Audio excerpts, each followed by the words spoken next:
umurenge wa Bigogwe akagari ka Arusha muri iyi santere nk'uko mwatubonye duhari cyangwa se ku makuru mwagiye mwumva twagize ikibazo aho abaturage bacu batandatu bitabye Imana mu by'ukuri bakita Imana mu buryo butunguranye ari naho nk'uko mubivuga cyangwa se nk'uko murimo mubibaza byateye abaturage uko bagaragara ahangaha ikibazo mu byagaragaye rero nuko amakuru tuyamenya twaje gukurikirana kugira ngo turere impamvu y'izo mfu dusanga haba hano kwa muganga twabajije ndetse namwe mu miryango batubwira yuko abo bavandimwe babo baje bataka umutwe mu nda ndetse bafite n'umuriro ibyo ngibyo bikaba ari byo byabaye inzira bamwe yo kubura ubuzima hari ibyo twabazaga abaganga ese impamvu yaba yaturutse kuki koko mukurikije ko mwaganiraga n'ababazanaga batubwiye yuko mu bigaragara bashobora kuba hari ibintu bariye cyangwa se banyweye bitari byujuje ubuziranenge bishobora kuba ariyo mpamvu yaba yateye ubutumwa ni ubuhe ku banywa inzoga nk'izo zitujuje ubuziranenge?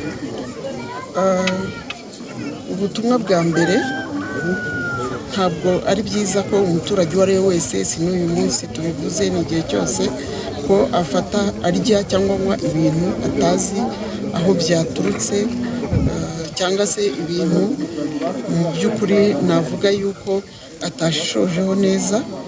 Rero ahangaha twahoze tuvugana baba abaganga mwababonye abaganga baje hano gukurikirana impamvu z'izi mfu ndetse n'izindi nzego zitandukanye haba mu RIB muzi ko ifite ishami ribikurikirana ryitwa Soko n'abandi nuko ibizamini byafashwe byagiye gupimwa kugira ngo tubashe kumenya neza mu by'ukuri ngo impamvu yaba yateye uru rupfu yaba yaturutse kuki tumenye ibi byaba birimo twavuga byaba bimeze nk'uburozi burya hariho igihe mu bintu haba harimo ibintu biri toxique bishobora kuba biri ku rwego umubiri w'umuntu udashobora kubyakira tukaba dutegereje kuza kumenya ngo ibisubizo biri buze gutangwa ni ibihe kugira ngo tubone aho duhera tunabwira abantu impamvu y'ukuri yateye urupfu kuri aba bantu.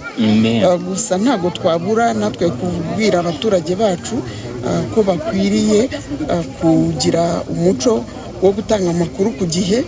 Aho mvuga gutanga amakuru ku gihe ni uko umuntu umwe yaramutse agize ikibazo bakabona n'undi afashwe mu buryo bujya kumera gutyo bakabaye bihutira gutanga ayo makuru ku gihe no kwihutira kujya kwa muganga.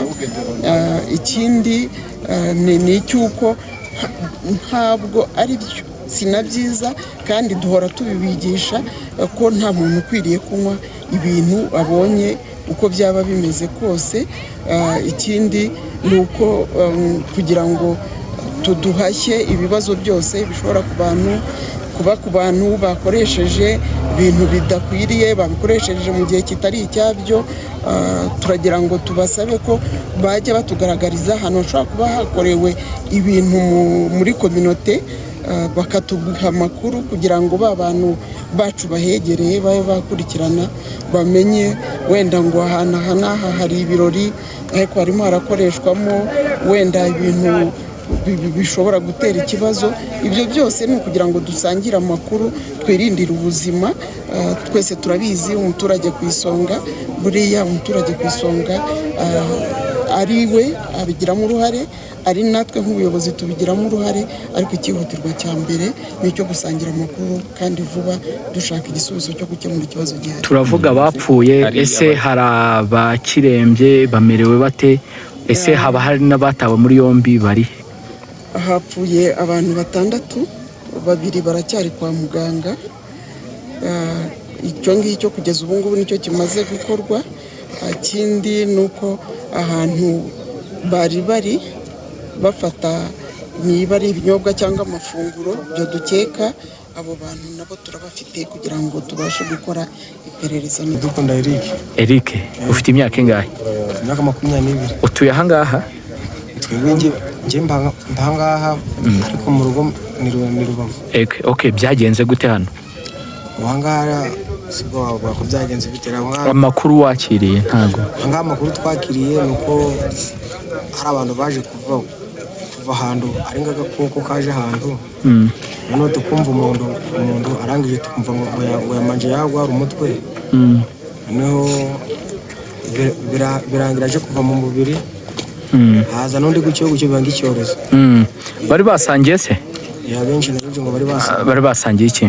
Basangiye se umenya ngo basangiye bari baza bari gusangira byinshi, ari basangiye ibyo basangira n'inzoga byinshi cyane. Mu kabari se? Hari abasangiye mu kabari n'abandi basangira mu rugo.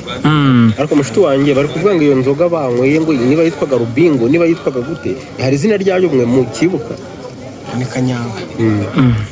Ikorwa mu bikize? Ni bangahe?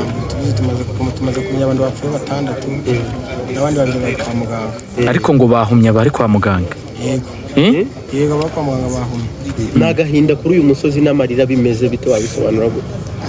Birakaze. Gute? Birakaze cyane. Harimo wari ugiye kwiyahura mu gitondo ari gushaka CD yo kwiyahura kuko uwapfishije umugabo n'umwana. Abapfishije umugabo n'umwana yarashaka nawe kwiyahura. Nire somo ibintu nk'ibi bibasigiye? Ni ukwirinda, ni ukunywa ibintu bimeze neza byujuje ubuziranenge no kurya ibyo byujuje ubuziranenge kandi ukamenya no kwifata. Uyu munsi witwa Ego, tugusanze ahangaha mu rugo nagana? Urugo ni Musanze.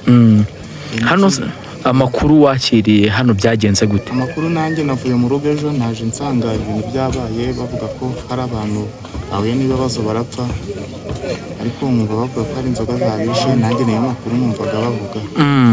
Inzoga ze zishobora kwica umuntu? Ntabwo mbizi, nanjye numvaga babivuga gutyo. Ni iki noneho nk'abaturage mugiye gukora mu guhangana n'izo nzoga wenda bavuga ko ziri kwica abantu?